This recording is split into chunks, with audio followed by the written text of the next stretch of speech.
그동안 이제 법회 위주로 중앙회 모든 진행을 해왔었는데 2022년도 이민년 금일부터 명상심리학이라는 주제를 가지고 12주 동안 강의를 하게 되는데요. 스님도 강주로서 법을 잘 전하는 어떤 그러한 입장은 아닙니다. 그렇지만 스님도 같이 여러분들과 공부하는 마음으로 여러분들과 함께 공유할 수 있는 것이 무엇인가라는 생각에서 많이 고민을 했고, 그 고민들을 나름대로 정리를 해서 스님이 불교 심리학이라는 것이 무엇인가에 대해서 오늘은 첫 강의를 시작하게 됩니다. 강의를 시작하게 되는데, 나름대로 어떤 스님의 의견도 있고 스님들이 이해할 수 있는 것도 있겠지만, 여러분들이 아마 지금까지는 일반 생활 법문 형식으로, 평상화 법문이라고 얘기하죠. 그런 형식으로 해오다가 아마 지금 강의는 교학과 선수행 위주로 가기 때문에 아마 여러분들이 조금은 좀 이해가 안 되는 부분도 없지 않아 있을 거예요. 그렇지만 모든 것을 처음서부터 이해할 수는 없는 거고, 공부를 하다 보면 이해하는 부분들이 아마 이렇게 있을 거라고 생각이 되니까 모른다고 겁내지 마시고 적극적으로 동참하는 그러한 마음이 아주 중요하니까 동참하는 의식으로 가지고 참여하면 될 것 같고요. 그리고 이제 강의를 하면서 명상에 대해서는 강의 중간중간에 배운 어떤 그러한 것을 생각하면서 우리가 고찰해 보면서 명상을 이렇게 실질적으로 체험하는 그러한 시간을 가져볼까 합니다. 그러니까 그렇게 아시면 되고요. 그리고 오늘은 또 메조소프라노 김혜은 교수님께서도 동참을 하셔서 음성 공양을 통한 그러한 명상, 우리가 명상이 아닌 것이 사실은 없습니다. 그리고 명상이 아닌 것이 없고, 모든 것을 집중하다 보면 그 또한 명상이고 사티거든요. 그러니까 우리가 일반 대중들이 사티라고 하면은 꼭 자세를 잡고 어떠한 그러한 원에서 아니면 사찰에서 꼭 해야만이 명상이나 수행이나 가나선이나 이렇게 생각하고 있는데, 스님은 그렇게 생각하고 있지 않습니다. 일상생활에 도가 아닌 것이 없고, 일상생활에 수행이 아닌 것이 없고, 일상생활에 선이 아닌 것이 없다라는 겁니다. 우리는 모든 만물을 보고 다 배우는 것이거든요. 그러니까 어느 시간이라도 우리는 배우지 않는 것이 없다. 그렇지만 그러한 것을 우리가 어떻게 생각하느냐에 따라서 우리의 마음을 다듬는 데 있어서는 많이 차이가 있다라는 겁니다. 그런데 이제 스님은 그러한 것을 좀 개념 넘게 타파해서 일상생활에 우리가 할 수 있는 여러 가지 문제들을 같이 공유하고자 합니다. 그래서 부처님의 어떤 그런 가르침을 학문적으로 이제 정리를 해놓은 것이죠. 그러한 것을 우리가 이제 시작하면서 제목은 불교 심리학으로 이렇게 정리가 되어 있습니다. 우리 표지 다음 장에 보시면,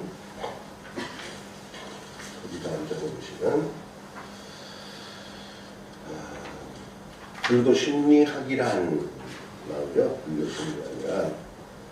불교 심리학이란 마음에 대한 불교의 가르침, 첫 번째. 두 번째는 심리와 정신현상에 대한 불교의 이론을 연구하여 심리학적인 통합을 시도하는 학문이다, 이렇게 정리를 했습니다. 근데 이제 마음, 오온 이렇게 돼 있죠. 마음, 오온. 오온이라는 것이 이제 아마 우리 그 불자님들은, 제가자님들은 생소한 단어일 거예요. 오온은 나를 형성하고 있는 것입니다. 그래서 나를 형성하고 있는 것이 색수상행식으로 이제 형성이 되어 있는데, 색이라는 것은 이제 물질을 얘기하죠. 그 물질이라는 것이 우리의 이제 몸뚱이, 보여지는 것. 그러니까 거울을 봤을 때 내 모습을 보는 것, 그것이 색에 통하는 겁니다. 그리고 이제 수상행식은 의식의 덩어리입니다. 의식의 덩어리들. 수상행식은 의식의 덩어리입니다. 그렇게 이해하시면 되고, 이 오온에 대해서도 우리가 강의를 하게 되면은 긴 시간이 필요합니다. 하나하나 설명을 하자 그러면은. 그렇지만 그렇게 간단하게 말씀을 드리도록 하고요. 그리고 심리와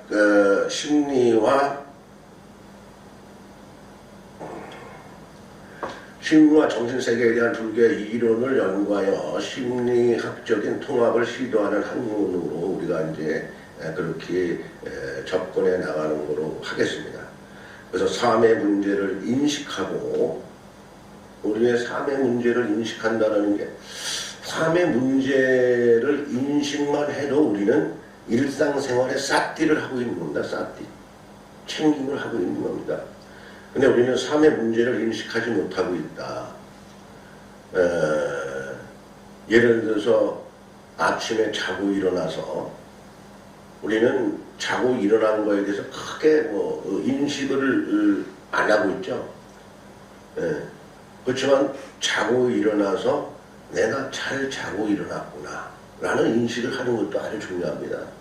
그리고 그 시간부터 내가 움직이는 것 하나하나를 인식하는 겁니다. 하나하나를. 그러면은 어떠한 현상이 나타나느냐 하면은 내 행동이 빨라질 수가 없어요. 빨라질 수가 없습니다. 내 행동이 차분해질 수밖에 없습니다. 예를 들어서 잠자고 일어나서 방문을 연다. 그 방문을 여는 것을 인식하고 열게 되면은 그냥 확 열지 않아요. 누구나. 그러니까 그러한 문제에서부터 우리는 인식에 대한 것 중요함을 여기서 설명해 줄 수가 있고, 앞으로 공부하면서 그러한 부분에 대해서 설명을 세세하게 하게 될 것입니다. 그래서 그러한 인식하고 규정하기 위한 문제의 원인과 영향을 불교 이론을 토대로, 물론 이제 오늘 접수하신 분들이 한 15명 정도 되는데, 오늘 참석한 사람들은 좀 많이 오질 않았죠. 그렇지만 뭐 스님이 접수를 하면서 불자입니까 비불자입니까 이렇게 물어보진 않았지만, 비불자들이 아마 들을 때 불교적인 어떠한 이론 이런 것을 얘기하게 되면 약간 내 어떠한 그러한 생각을 달리 할 수도 있겠죠. 그렇지만 불교라는 것을 우리가 같이 기독교 생활하시는 분은 기독교 예수 이렇게 인식하고 나름대로 어떤 강의를 받아들이면 그 또한 분별에서는 좀 멀어지지 않을까 이라는 생각이 들기 때문에 그런 문제에 대해서는 크게 아마 인식을 안 하는 것도 괜찮을 것 같습니다. 그래서 불교 이론을 토대로 인식하여 심리학적으로 설명할 수 있고 경험적으로 검증 가능한 일단의 체계적인 어떠한 그러한 신술적 사료다라고 이제 말씀드리고 싶습니다. 아까도 강의 전에 이제 도살님들하고 얘기를 했는데, 그 얘기가 뭐 배고픈 얘기, 옛날에 배고픈 얘기, 그런 얘기를 했어요. 사실 40-50년 전만 하더라도 배고픔에 대해서 많이 근심 걱정을 했습니다. 그래서 지금도 일상생활에 살아가시는 분들이 물어보면 먹고 살기 위해서 일을 합니다. 이 일을 못하면 우리 가족은 이러고 저러고 합니다. 이런 얘기 합니다. 그것이 뭐냐면은 옛날서부터 내려온 습관들이 그렇게 습화되어 있기 때문에 먹고 사는 거에 대해서 깊이 생각을 하는 거예요. 근데 지금은 삼시세끼 먹고 사는 거에 대해서 그리 깊게 생각을 안 합니다. 심지어는 먹는 거에 대해서 거부하는 현상들이 나타나는 시대가 왔어요.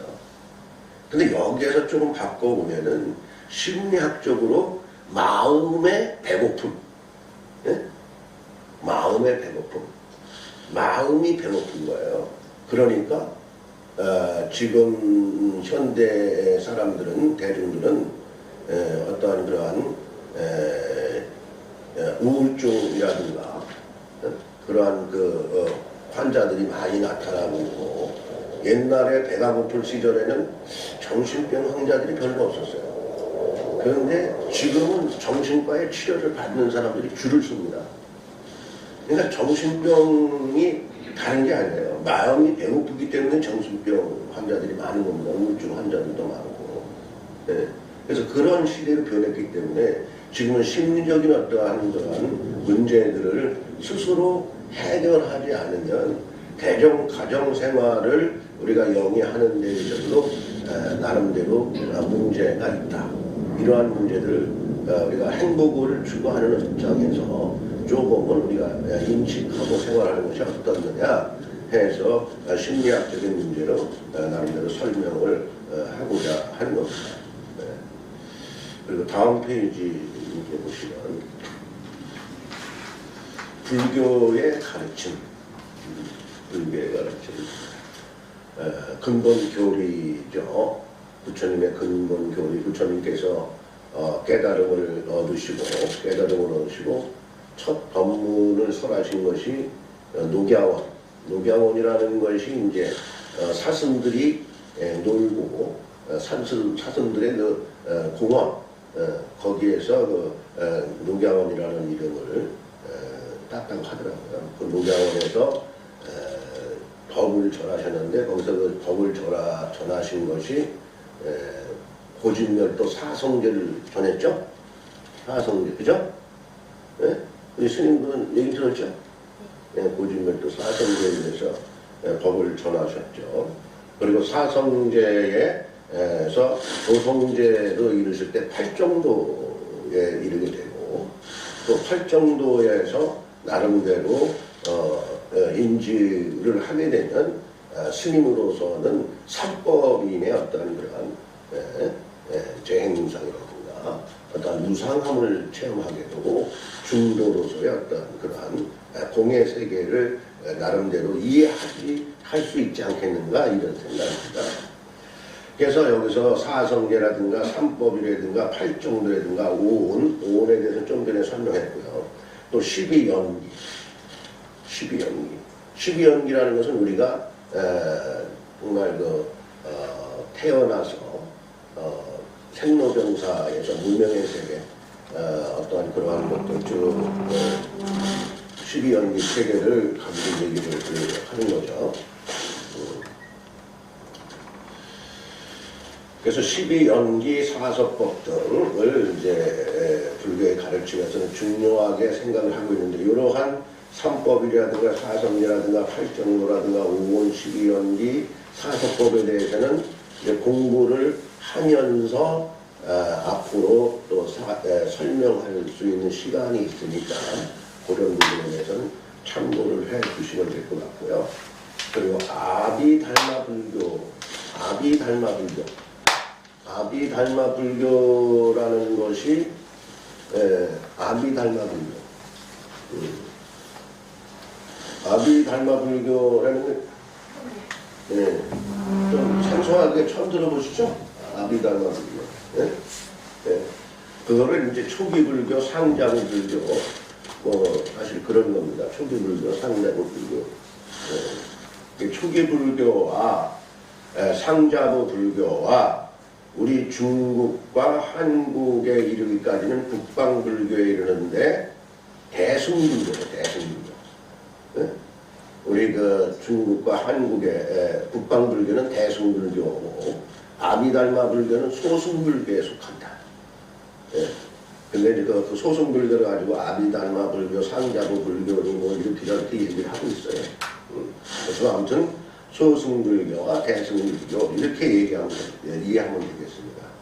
부처님의 가르침에 대한 정리와 해설을 이제 설명하겠다는 것이고요. 그리고 이제 거기 보면 대승불교 나오죠. 그래서 우리는 이제 대승불교, 북방불교는 반야 공사상에 입각한 중간 유식 불성사상 중국불교, 선불교, 티베트불교. 예, 우리는 대승불교에서 나름대로 많은 경전들이 있는데 그 경전들 중에서 스님 생각에는 반야신경만 우리가 잘 이해하면 정말 불교를 어느 정도는 알 수 있지 않느냐 이렇게 생각을 하고 있는 거예요. 그래서 여기서 보면 반야공사상, 반야신경이 공사상을 얘기하는 거거든요. 공사상을. 예, 공사상을 얘기하는 거예요. 그리고 공사상이라는 그 자체가 중간사상이에요. 예, 중간사상을 얘기하는 거고요. 그리고 나름대로 이제 유식 사상에 대해서는 이제 우리가 좀 배우려면 좀 까다로운데 아무튼 유식 사상까지도 우리가 이제 얘기할 수 있는데 그 문제는 우리가 더 이제 깊숙이 들어가면서 유식 사상에 대해서도 공부할 수 있는 기회를 접하게 될 겁니다. 그리고 이제 중국불교, 선불교 이제 우리는 가나선 선불교라고 얘기하죠. 중국불교와 상자부 불교, 중국불교와 상자부 불교의 차이점이 있어요.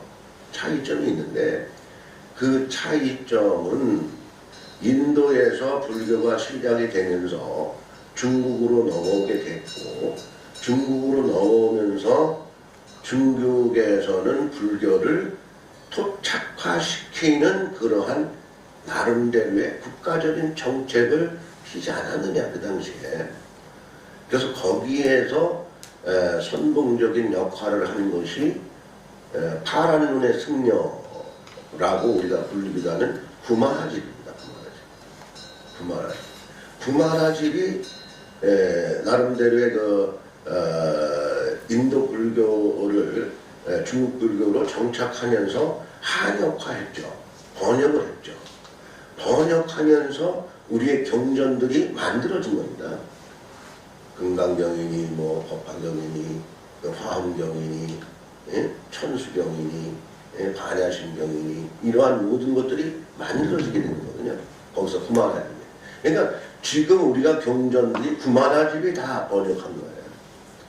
그러한 빨리어로 되어 있는 것을 구마라집이 다 번역한 겁니다. 번역하는 과정에서 북방불교에 맞게끔 토착화시키는 어떤 그런 번역을 하지 않았느냐. 그래서 약간의 남방불교와 북방불교의 차이가 있다라는 겁니다. 네. 그래서 그렇게 그 정도로 나름대로 어떠한 중국불교, 대승불교에 대해서는 좀 이렇게 말씀을 드리는 걸로 하고요.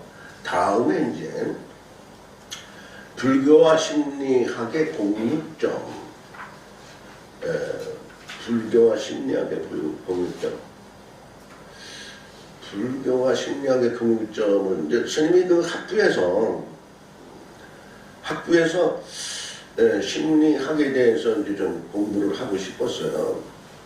그래서 심리학 학부 3학년 때 심리학에 이제 나름대로 전공을 신청을 했는데 교수들이 심리학에 대해서는 강의를 안 하고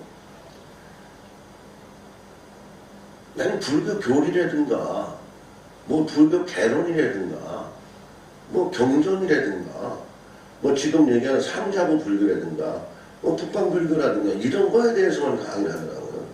그래서 이 양반들이 도대체가 나는 심리학을 내가 강의를 듣고자 하는데 왜 이러한 과목들을 강의를 할까?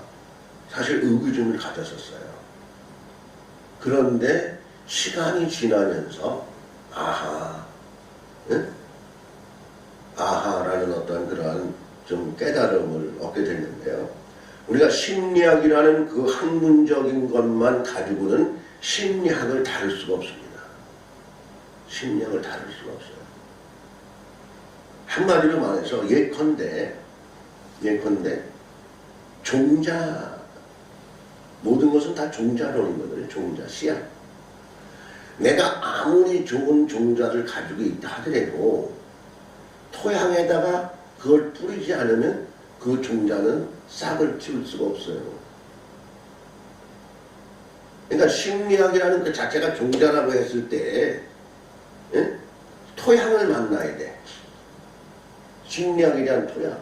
그러니까 심리학에 대한 토양을 만났을 때 교리가 지극히 토양적이고 불처님의 말씀이 지극히 토양적이고 모든 경전이 지극히 토양적이다. 그러한 토양적인 것을 우리가 알지 못하고는 심리학을 전개할 수가 없다. 그리고 결과적으로는 토양을 만나지 못한 심리학은 종자로만 끝나는 것이고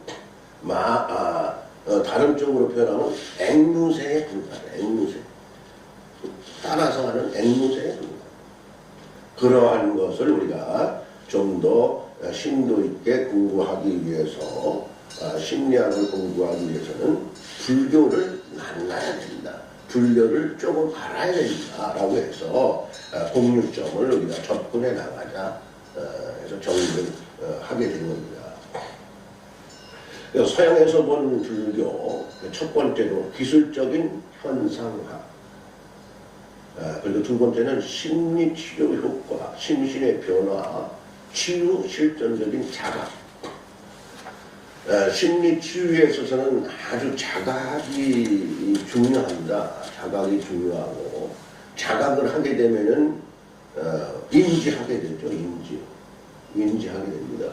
인지하게 되면 우리는 치유가 된 거예요. 치유가 된 거야. 인지하게 되면 치유가 되는 거예요. 저는 그렇게 생각합니다. 치유가 된 거라고 생각하는 거예요.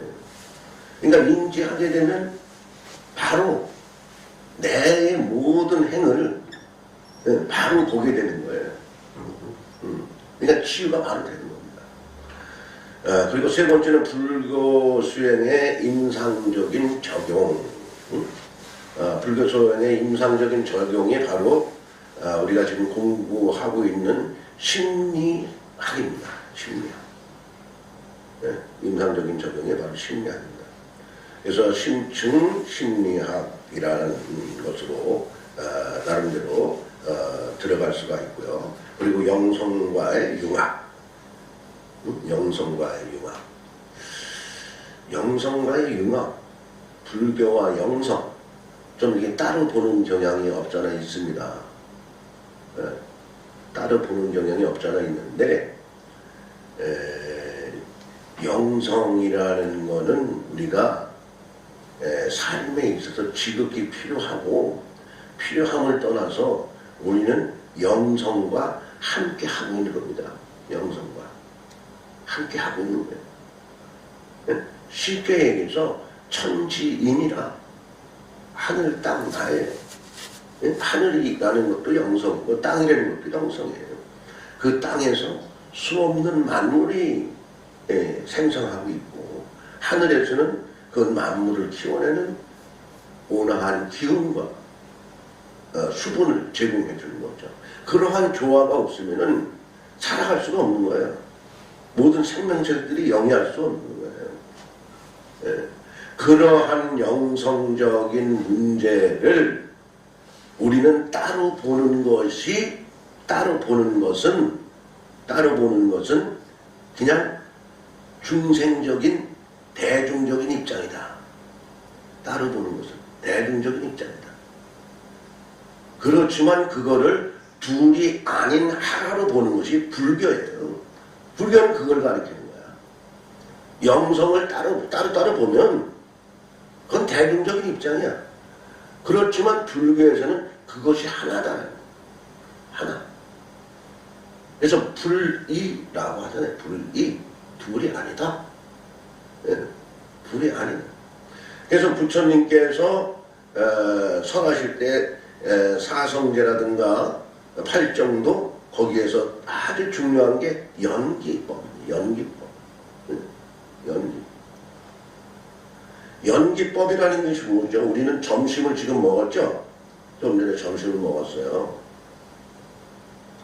점심에 먹었는데 그 상에 주로 그 중요한 게 우리가 뭘 먹었죠? 밥을 중심으로 해서 찬을 먹었어요. 그죠? 밥을 중심으로 해서 찬을 먹었어. 그래가지고 그 12가지 음식이 내 뱃속으로 들어가서 각각 분해가 되나요? 각각 분해되나요? 한꺼번에 분해되죠. 그래서 그것이 에너지가 되죠. 그건 뭐예요? 많은 것들이 들어갔지만 하나로 에너지로 정리되는 거예요. 그러니까 결과적으로는 뭐예요? 부처님께서 때에 함께하고 때에 흐트러진다. 그게 연기거든요. 예. 그러니까 삼라만상의 이치가 각각 다른 게 아니다라는 거예요. 그리고 우리가 쌀이라는 것을 하나를 놓고 봤을 때도 간단하게 쌀이 아니죠. 쌀이 그 종자가 벼잖아요. 벼가 모종판에다 모종을 해가지고 크면 풀이 나면 그걸 논에다 심어. 그래가지고 수없는 일손이 거쳐져서, 그러니까 쌀을 하나 생산하기 위해서 많은 손길이 포함된다. 그럼 그 손길 하나하나를 다 따로 볼 것이냐. 쌀을 만들기 위해서 수없는 손길이 포함이 된 거예요. 그래서 쌀이 하나라는 쌀이 탄생이 된 거예요. 그러니까 하나가 아닌 것이 없다라는 거예요. 모든 것이. 그래서 그 쌀이 내 몸에 들어와서 나를 하나로 또 만드는 거예요. 네? 그러니까 둘이 아니다. 우리는 각자 시시분별할 문제는 하나도 없다. 라는 것이 바로 부처님께서 제일 중요하게 강조하셨던 연기법입니다. 그런 문제에 대해서 잠깐 언급을 하면서 영성에 대해서는 결과적으로 우리가 불교와는 함께하는 것이다 라고 말씀을 정리하고 싶고요. 그래서 심리 학자들도 불교에 대해서 많은 인식을 했죠. 불교와 심리학의 만남의 역사, 리즈 데이비스 페이지입니다. 할머니 그림 나오는 거.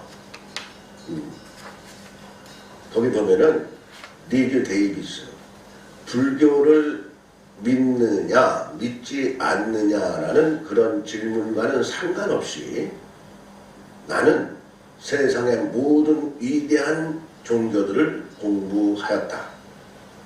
그 종교들 어느 것에도 사성제와 팔정도의 가르침을 능가하는 진리를 보여주지는 못했습니다.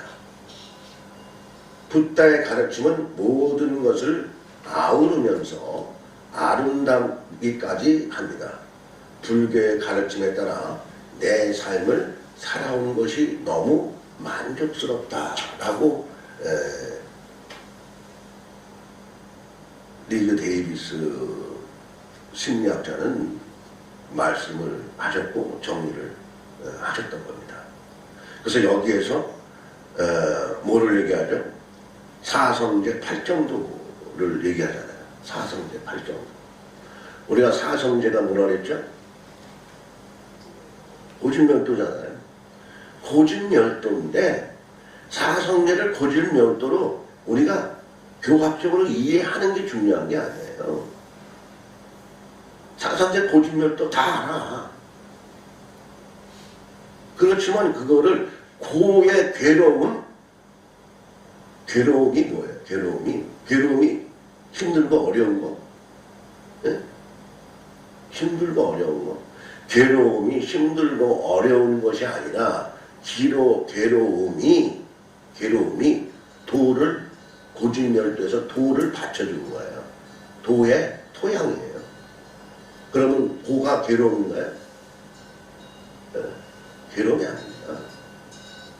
우리는 불교에서 연꽃을 상징하러 이렇게 하고 있는데, 연꽃은 우리는 진흙탕에서 피어난다는 것을 알고 있죠. 진흙탕에서 때 하나 묻지 않고 청결하게, 고귀하게, 거룩하게, 아름답게, 향 또한 어느 꽃에 비유할 수가 없습니다. 연꽃 향. 예, 그러한 꽃이 피어난다는 거죠. 예, 그러한 진흙탕이 우리는 뭐 좋지 않은 어떤 현상들을 진흙탕 싸움 뭐 어쩌고저쩌고 하죠. 그러한 현상들을 가지고 비유를 그렇게 좋지 않게 비유하는데, 그러한 좋지 않은 진흙탕에서 피어나는 것이 아름다운 연꽃이다. 그러니까 진흙탕이 고라고 봤을 때 우리 그 고에서도 역시 마찬가지로 우리가 추구하는 행복을 피우는 것이 바로 고다라는 거예요. 그런데 행복을 추구하는 우리 입장에서 행복을 추구하는 입장에서 괴로움이라는 고를 싫어해요, 사람들이. 그래서 그거를 피해가려고 합니다. 그죠? 힘들고 어려운 것을 타파해 나가야 되는데 피해 나가. 그러한 사람들은 행복이라는 것을 만끽할 수 없는 겁니다. 그러니까 마냥 힘든 거예요. 행복이라는 걸 체험을 못하기 때문에 힘든 겁니다. 좀 이해가 되시죠? 예. 이제 송호재 권인석 보살님은 필기까지 하면서 열심히 하시네요. 예. 그리고 다음 페이지에 윌리엄 제임스, 위대한 심리학자 윌리엄 제임스는 불교의 심리학적인 정교함에 감명을 받았고 불교가 서양의 심리학에 주된 영향을 줄 것이라 예측을 했다. 1900년 초에 하버드 대학에서 강의를 할 때 총중 중에 스리랑카에서 온 승려를 발견하고는 갑자기 강의를 멈추었다. 그리고 다음과 같이 말했다고 기록되어 있다. 스님, 제 자리에 앉으세요. 당신은 나보다 심리학을 강의하기에 더 적절한 분입니다. 지금부터 25년 후에는 불교가 모든 사람이 공부하게 될 심리학이 될 것입니다. 그러니까 윌리엄 제임스는 불교를 지향적으로 20, 30년 후를 내다보고 그때의 어떤 심리학적으로 큰 공부에 어떤 그런 토양이 될 거라는 것을 윌리엄스는 예언을 한 겁니다. 이러한 불교의 거룩한 우리가 가르침이 있고 거기에 우리는 아름다운 종자를, 내가 원하는 종자를 심게 되면 우리는 심리학에 대해서는 저절로 지혜를 증득시킬 수가 있다는 얘기입니다. 그리고 이제 그 일본인데 스즈키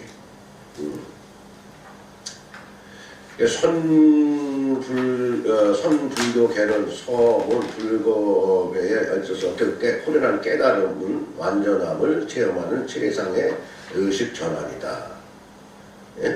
19세기 중반까지 대부분의 정신적인 분야의 학자들을 내면의 죽음이란 병을 앓을 것이다. 그러니까 그러한 어떤 죽음이라는 것을 우리가 알게 될 것이고, 그런 것은 어떤 고통을 체험하게 될 것이고, 거기에서 어떤 고의 괴로움을 겪게 될 것이고, 그러한 문제들을 해결할 수 있는 것이 불교다라는 것을 스스키 학자도 말씀하셨던 것이죠. 그래서 현생을 자기 자신의 본성을 보는 기술이다. 아까 첫 장에도 얘기했지만 자각하는 것, 인지하는 것에 대해서 얘기를 했어요. 자각, 인지.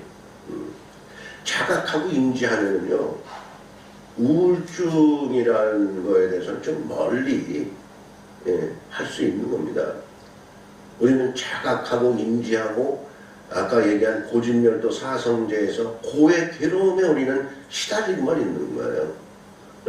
고의 괴로움에 대해서 우리는 아주 고통스럽게만 생각하고 있는 거예요. 그냥 그거를 교의 괴로움이라는 것을 우리가 하나의 지혜롭게 싹을 틔우는 그러한 연습을 하게 되면 우리는 바로 인지하는 어떤 그런 단계에 들어가게 된다는 겁니다. 그리고 이제 불교와 심리학의 만남에 있어서 촉감 드릉파 림포체, 다음 페이지입니다. 그래서 현대 심리학자들은 아비달마의 설명이 자신들이 최근에 발견한 새로운 이론과 똑같다는 것을 알게 되었다. 그러니까 삼자부 불교가 심리학자들이 보았을 때 삼자부 불교의 어떤 그런 이론들이 불교의 사상들이 자기네 어떤 이론과 똑같다는 것을 알게 되었다. 그래서 이것은 다시 말해 2500년 전의 가르침이 현대의 말로 다시 발전하고 있다는 의미. 그러니까 불교의 그러한 가르침이 심리학적으로 나름대로 연결되어 있다는 것을 강조를 하고 있는 것입니다. 그리고 이제 달라이라마에 대해서는 우리 이제 이채윤을 좀 원어님이 크게 한번 읽어보시죠. 달라이라마. 기원전 5세기부터 마음과 마음의 활동에 대한 분석은 불교 수행의 중심이었습니다. 이러한 마음에 대한 분석을 빨리어로 기록했고 아비달마에서는 최상의 원리라고 불렀습니다.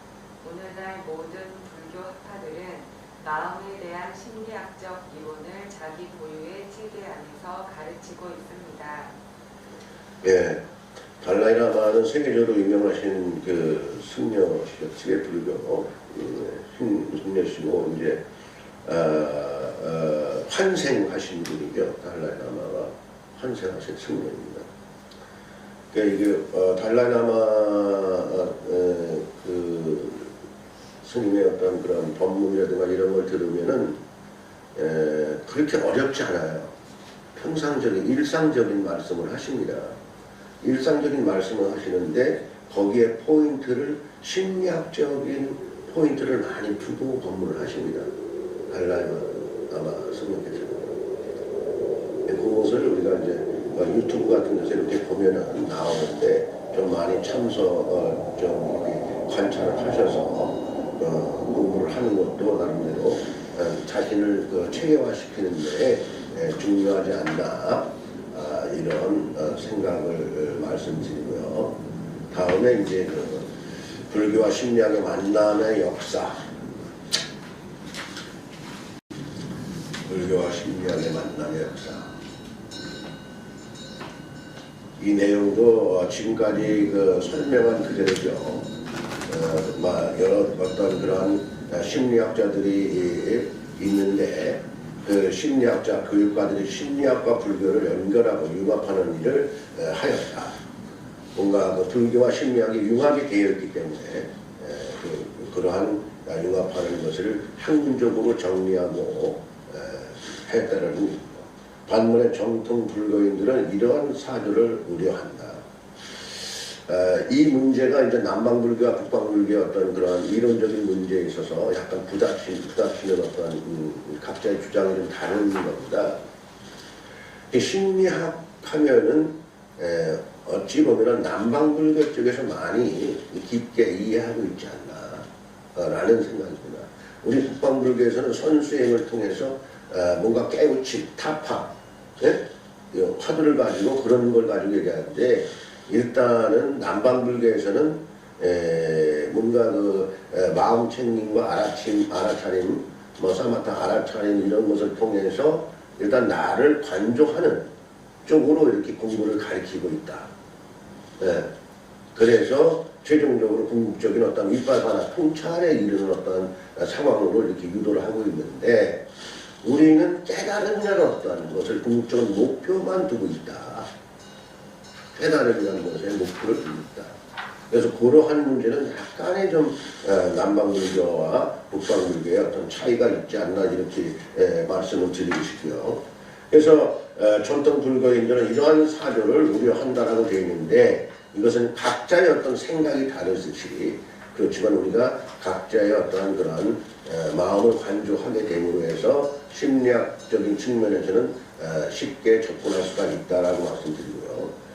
불교가 전해주는 진정한 메시지, 즉 해탈에 대한 가르침이 서양의 심리학으로 인해 축소되고 오해받을 수 있기 때문이다. 심리학이라는 것이 이제 그 남방에서 서양으로 들어가서 서양에서 그 심리학이라는 것을 교학적으로 정리를 해서 우리 북방 불교나 남방 불교가 쓰고 있는 겁니다, 사실은. 거기에 간단한 얘기가 마음 챙김이라는 얘기예요. 마음 챙김이라는 얘기. 예.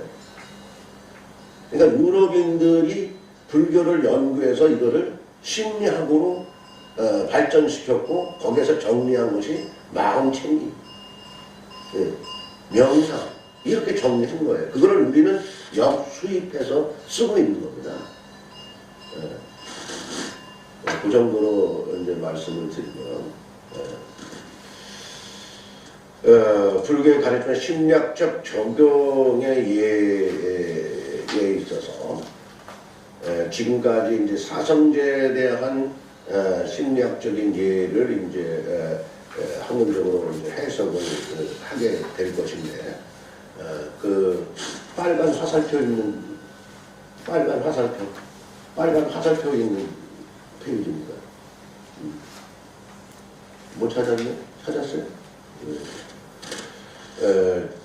했는데 그 심리학 사성제에 대한 이제 설명을 이제 나름대로 조금 더 깊게 분석을 해서 정리를 하게 됐고, 이것을 우리가 조금 이해를 하기 위해서 접근을 해야 되는데, 접근을 하기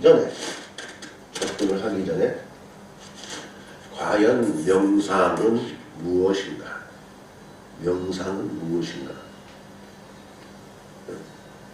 또 심리학은 무엇인가?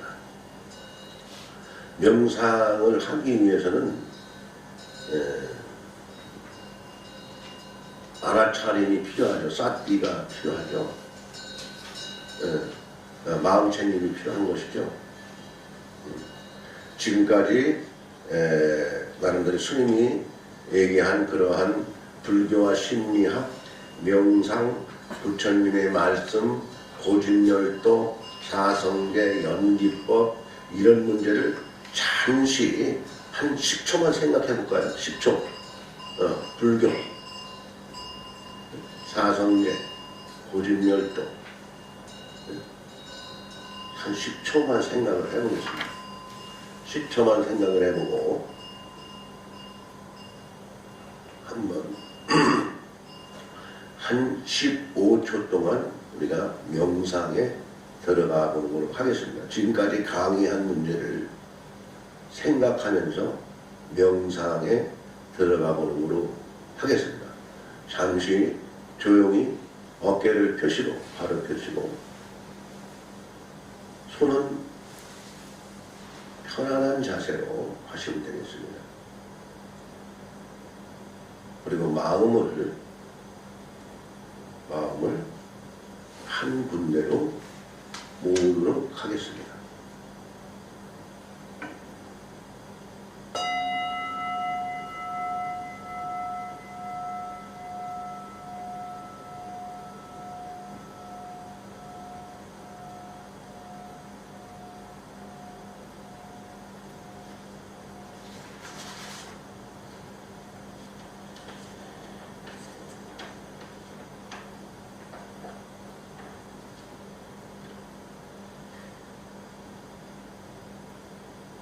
마음을 기준점을 선정해 보도록 하겠습니다. 기준점은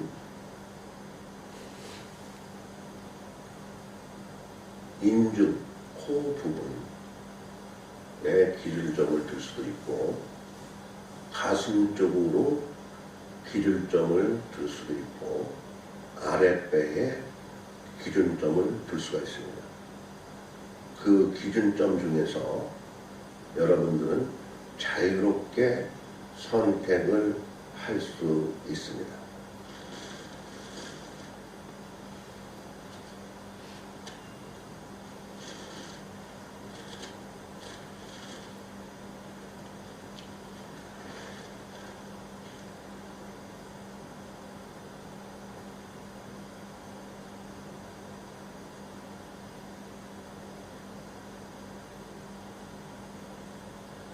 다음은 우리의 호흡을 관찰해 보도록 하겠습니다. 들숨과 날숨에 있어서 들숨을 하나, 둘, 셋, 넷, 다섯. 날숨을 하나, 둘, 셋, 넷, 다섯. 들숨과 날숨을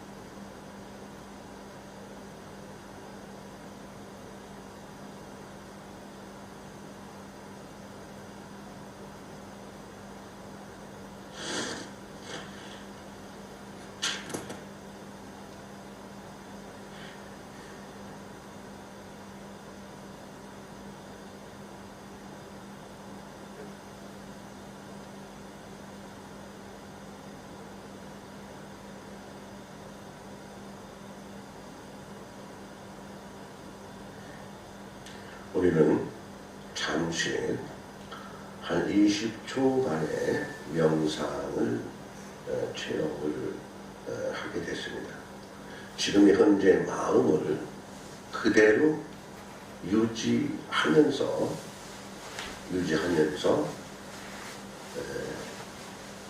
아까 스님이 얘기했던 얘기 중에서 일상생활에 명상이 아닌 것이 없고 일상생활의 수행이 아닌 것이 없고 일상생활의 공부가 아닌 것이 없다라고 했어요. 그랬는데 일단은 지금의 명상에서 우리가 수식관을 한 호흡법을 그대로 한 그 상태에서 그 마음에서 나를 바로 보고 우리가 좋다. 좋은 것은 이제 행복이라고 하잖아요. 왜 좋았을까요? 우리 김혜은 우리 교수님의 음성 노래를 잘 불러서 좋았을까요?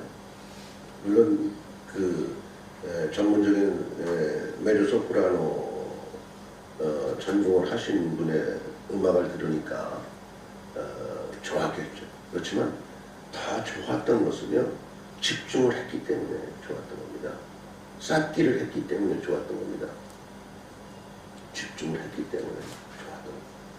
우리는 일상생활에 어느 분야에도 집중하게 되면, 우리 이제 강신봉 작가는 도자기의 명작인데, 이 도자기를 물레를 돌리는 데 있어도 집중하면 힘든 것도 모르고 아마 행복감을 느낄 거예요. 그 촉감에.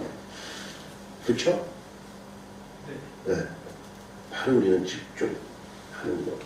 쌓기에서 쌈마타로 가는 게 아주 중요하다. 통찰은 밑바사는 그만두고. 네.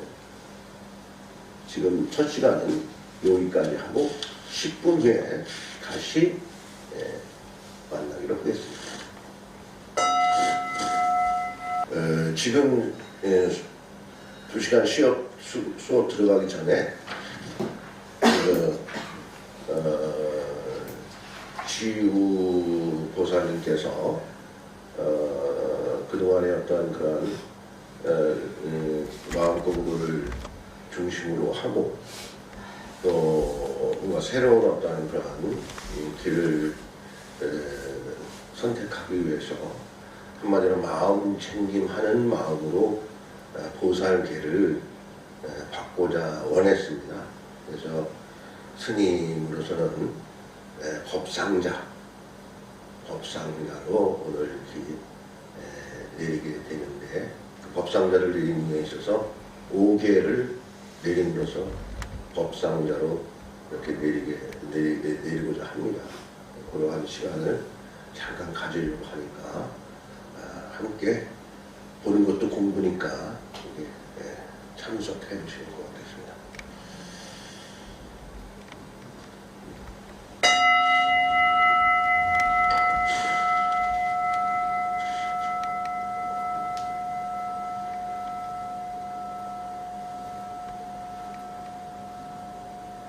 보살계 불명 지우, 성명 이채윤, 법어.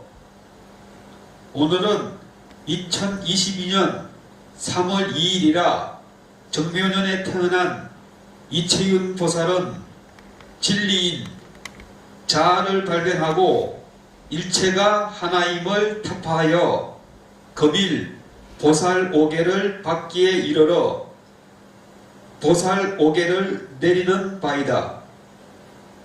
이 또한 지키고자 하는 계보다 이치에 이르는 것이 우선되어야 한다. 지금 이채윤 보살 불명 지구는 보살을 오계를 내리고자 합니다. 스님이 오계를 말할 때 지키겠느냐 안 지키겠느냐를 분명히 답해 주시기 바랍니다. 첫 번째, 살생하지 말라. 지키겠느냐 안 지키겠느냐. 지키겠습니다. 두 번째, 도둑질 하지 말라. 지키겠느냐 안 지키겠느냐. 지키겠습니다. 세 번째, 간음을 하지 마라. 지키겠느냐 안 지키겠느냐. 지키겠습니다. 네 번째, 거짓말을 하지 마라. 지키겠느냐 안 지키겠느냐. 지키겠습니다. 다섯 번째, 술, 담배 하지 말라. 지키겠느냐 안 지키겠느냐. 지키겠습니다. 이채윤 보살은 오계를 지키겠다고 맹세하였습니다. 그러므로 한국 불교 행복한 우리절 송암사 계사 지행 스님은 오계를 보살기로 내리는 바이다.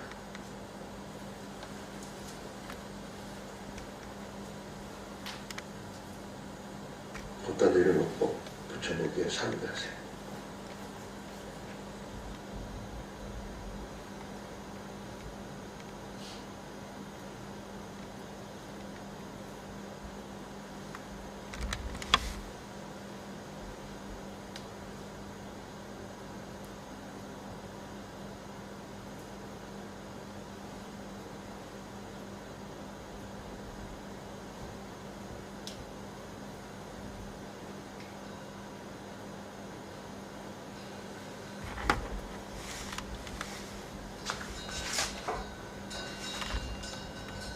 편히 자리에서 앉으시고, 아니 거기 자리에 가서 앉으시네요.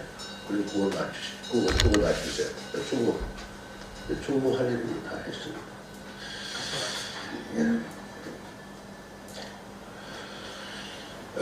보살 오계를 내리게 됐는데, 여기에서 우리가 살생하지 마라, 도둑질하지 마라, 또는 뭐 간음하지 마라, 거짓말하지 마라, 술, 담배 하지 마라 해서 오계를 지키겠다라고 했습니다. 근데 스님은 이 계를 내리면서 내용에도 보지만 오계를 내리지만 이 또한 지키고자 하는 계보다는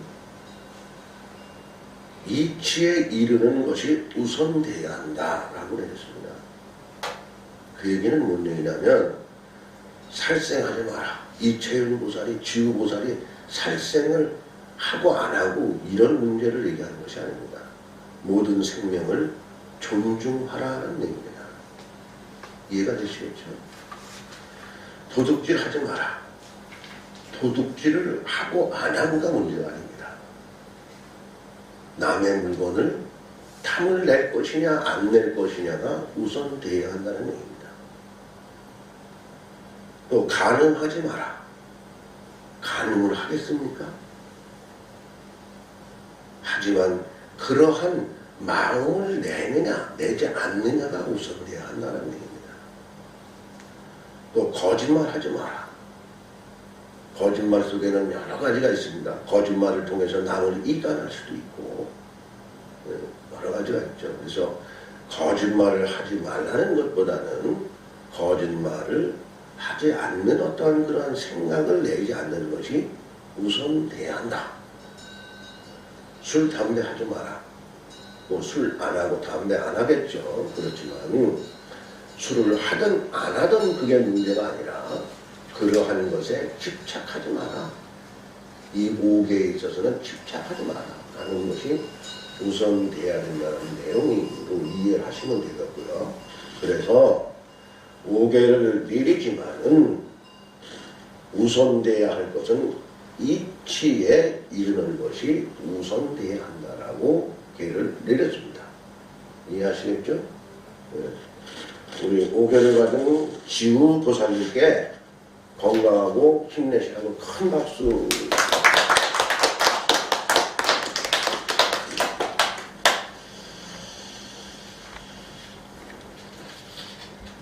이렇게 수업 시간에 5개를 내리는 것도 스님이 여러 가지 생각을 했습니다. 개인적으로 내리는 것보다는 여러분들이 이 계를 내리는 것도 보는 것도 공부예요. 부처님 공부이기 때문에 대중 앞에서 5개를 내리게 됐습니다. 여러분들도 또 이렇게 생소하게 처음 보는 분도 계실 거예요. 그렇죠? 네. 아마 공부가 됐으리라고 생각을 하고요. 이어서 수업을 시작하겠습니다.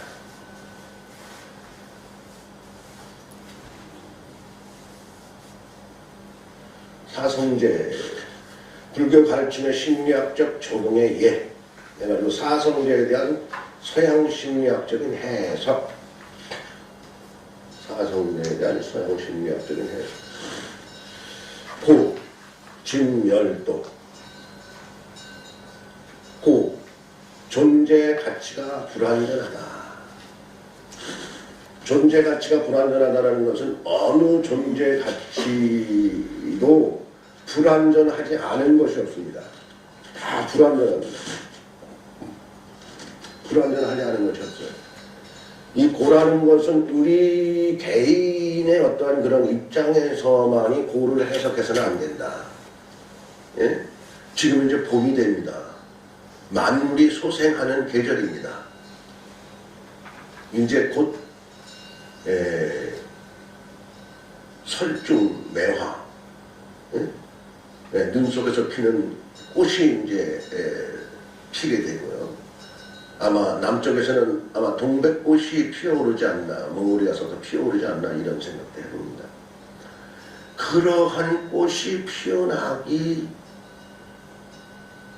된 어떠한 그러한 동기는 고가 있기 때문에 그런 거예요. 아까도 얘기했지만 그러한 모진 바람과 어떤 추운 어떠한 동지섰다를 만났기 때문에 그러한 아름다운 꽃과 아름다운 향을 지니고 피어나게 된 것입니다.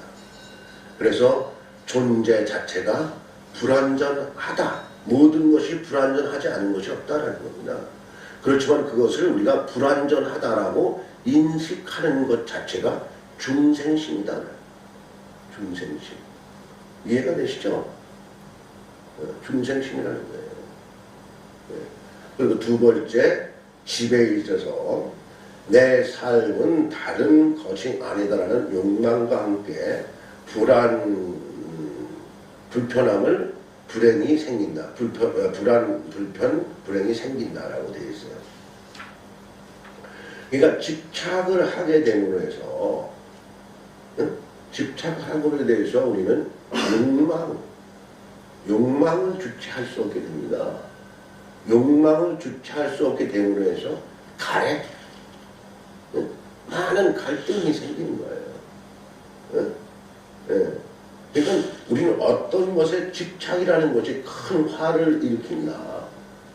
부부간의 사랑에 있어서도 집착하는 사람은 좋지 않습니다. 불행을 많이 낳게 되어 있습니다. 그러니까 어떠한 일에 우리가 집착하는 것은 결코 그 자체가 고에서 헤어날 수가 없다. 그런 얘기를 하는 거고요. 멸은 고집을 우리가 어느 정도 타파할 수 있는 단계에 이르렀을 때 소멸의 단계에 이른다. 소멸의 단계에 이른다. 소멸의 단계에 이르게 되면 뭐예요? 소멸. 지금 뭐 어제 그제 저쪽 경상도 쪽으로 불이 나가지고 뭐 축구장 몇배뭐 이렇게 그 넓은 면적에 막 불이 나가지고 아마 전소된 걸로 알고 있어요. 그냥 불이 나가지고 다 타니까 어떻게 돼? 뭐로 변해? 뭐로 변했어요? 예? 재로 변했죠. 예? 만물이 재로 변했어요. 재로 변했어. 그럼 뭐예요? 그 만물이 재라는 거 하나로 만들어진 거예요. 정리가 된 거예요. 그래서 고화집을 멸하게 되면 그것을 우리가 초월하게 되면 나름대로 하나로 정리가 되는 거예요. 그것이 소멸이요. 소멸됨으로 해서 중도에서 공으로 들어가는 거야. 스님은 그렇게 해석하고 싶습니다. 물론 다른 스님들은 어떻게 해석하고 있는지 모르겠지만 스님은 어떠한 고화집을 소멸하는 단계는 어떠한 그러한 연기사상을 바로 알고 중도라는 것을 우리가 어느 정도 인식하고 그것을 공의 단계에 이르는 것이 바로 멸이 아니냐. 그래서 그 멸에서 나름대로 도성제에 이른다. 도성제에 이른다. 열반에 이를 수가 있다. 열반에 이르게 된 것은 도성제에서는 8정도가 있는데 8정대는 나중에 이제 뒷장에 나오지만 개정의 삼합으로 이제 정리가 되죠. 물론 이 자체도 처음 듣는 분들은 좀 어려울 거예요. 그렇지만 우리가 이제 계속 듣다 보면 아하 하고 하나하나 이렇게 이해가 될 거라고 보고 있고요. 그래서 사성제에서 붓다가 의미하는 욕망은 근본적인 행위다. 행위 멸할 때 고는 사라진다. 지금 얘기한 설명 그대로죠? 네? 행위 멸할 때 고는 사라진다. 고가 사라져. 고집멸도가 사라져. 고집이 사라지는 거예요. 네. 네. 그런 얘기를 말씀드리고 싶고, 그리고 다음에 이제 브레지의 잘못된 해석, 고집멸도를 가지고 이제 나름대로 해석을 이제 달리 하는 경우도 있습니다. 해석을 달리 하는 경우도 있는데, 우선 지금까지 얘기한 대로 그렇게 인식하면 되겠고, 브레지어가 또 설명한 것은 본인들이 과제물이 있으니까 그걸 가지고 아마 참고해서 아마 비교 분석하시면 조금 이해가 될 거라고 보고 있습니다. 또 그리고 다음 장에 보면은 불교에서 한국에서 불교와 심리학의 만남, 불교와 심리학의 만남. 이론이 어떤 과정으로 만들어지는가? 지금까지 오늘 첫 강의를 하면서 스님이 마음챙김, 알아차림, 통찰까지는 우리가 안 가더라도 사띠와 사마타에 대해서 얘기를 좀 이렇게 했습니다. 거기에서 보면은 마음챙김이 아주 중요하다. 마음챙김이라는 것은 일상생활에서 누구나 할 수 있는 거다 라는 얘기입니다. 그리고 알아차림이라는 것도 마음 챙김을 함으로 해서 스스로 알아차리게 된다는 겁니다. 인지하게 된다는 겁니다. 예. 그리고 다음 단계는 인지하게 됨으로 해서 통찰의 단계에 가서 지혜를 증득하는 윗바사나의 단계에 들어간다. 예. 그 부분에 대해서 이렇게 인지하시면 되겠고요. 아무튼 너무 많은 스트레스는 사람이 자신의 잠재력을 발휘하지 못하게 한다. 스트레스는 뭐예요? 망상, 망념을 낳게 되고 우리가 사성제 고집멸도에서 고와 집이 멸하지 않은 상태에서 우리는 스트레스를 많이 받게 되는 겁니다. 네. 그렇지만 우리가 고와 집을 멸하는 동시에 네? 어떠한 멸도에 들어가서 모든 것이 하나가 되는, 그래서 도의 성제에 이르는 그러한 지혜를 등득하는 어떤 단계에 이를 수 있다는 겁니다. 근데 그러한 것을 우리가 쉽게 이해하면서도 우리가 실질적인 일상생활에서는 실천하기가 어렵다. 그래서 행이 소멸되는 것이 중요하다. 그 행이라는 것은 우리의 행동도 행이지만 일어나는 발상, 금강에서 보면은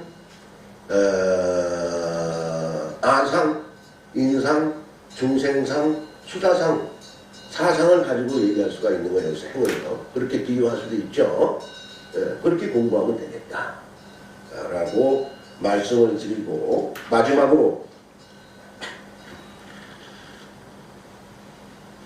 시력 2.0인 사람, 여기서 시력 2.0인 사람, 1.5인 사람. 뭐 어렸을 때는 1.5, 2.0도 갔죠. 스님은 2.0 갔어. 근데 그 눈이 좋죠. 2.0이면 눈이 좋죠. 눈이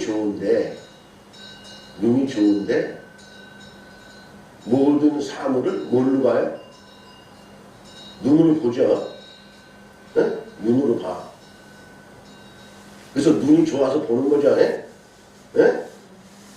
빵, 땡, 틀렸어요. 틀렸어요. 눈이 좋아서 보는 게 아니에요. 눈이 좋아서 보는 게 아닙니다. 뭐가 있어서 봐요? 거기 써있죠? 빛이 있어서 보는 거구나. 빛이 있어서 보는 거예요. 어두운 시간에, 밤 시간에 우리가 사물을 볼 수 있습니까? 내가 눈이 2.0 안에 3.0이라 사물을 볼 수 있나요? 못 보죠. 빛이 있어서 보는 거예요. 우리는 그렇게 상을 내고 내 행이 아주 최고라고 생각을 하는 거예요. 그렇지만 내 행 모든 것 하나가 선미가 없으면 빵이다 이거예요. 빵. 제로라는 거예요. 제로라는 거예요. 그러니까 빛 가운데서 빛을 통해서 나의 눈신경을 자극하기 때문에 사물을 분별하는 거예요. 우리가 비우고 날이 개고 뭐하고 그러면은 뭐가 뜨죠? 무지개가 뜨죠. 무지개에는 빨간 옷, 파란 뭐 색깔이 있죠. 이 자연의 색깔이 다 있는 거야. 그러니까 그 자연의 색깔로 해가지고 내 눈 시신경을 자극해서 사물에 빨갛고 노랗고 파랗고 이걸 분별하는 거예요. 자연의 빛에 빨간 옷, 파란 뭐가 없으면 우리는 그 색깔을 분별할 수가 없는 겁니다. 고로 불교는 이러한 삼라만상의 이치 가운데서 정리되고 있다. 이런 신비로운 그러한 종교입니다. 불교가. 좀 이해가 되시나요? 이해가 되나요? 그러한 신비로운 것이 바로 불교입니다. 그러니까 내가 아무리 잘났어도 빛이 없으면 눈뜬 장님이요. 내가 아무리 밥을 잘 먹고 있어도 자연에서 흡수되는 기운이 없으면 5분을 못 버티고 죽어. 거기 바로 호흡의 기운이에요. 호흡의 기운. 우린 지금까지 밥 먹는다고, 밥 먹으면 산다라고 하고 있지만 밥 먹으면 사는 것이 아니라 호흡을 하지 않으면 죽어. 그 호흡은 내 체내에 기운이 들어가는 거예요. 에너지가 들어가는 거예요. 산소라는 에너지가 들어가는 겁니다. 그러니까 실질적인 건 뭐예요? 보이지가 않아. 그래서 무라고 얘기하는 거예요. 불교에서. 얼마나 오묘한 진리입니까? 그러한 오묘한 진리를 하나만이라도 알게 되면 우리는 하심을 안 낼 수는 없어요. 오늘은 여기까지 강의를 첫 수업을 마치고요. 마지막으로 오늘까지 공부한 그러한 강의 내용과 내가 사물을 보는 것과 내가 존재하는 그 자체가 보이지 않는 이치 속에서 내가 존재한다는 것을 잠시 숙지하면서 명상에 대한 음악을 듣고 강의를 끝나도록 하겠습니다. 잠시 자세를 바르게 하시고 눈을 지그시 감으시고 손은 편안한 위치에 놓으시고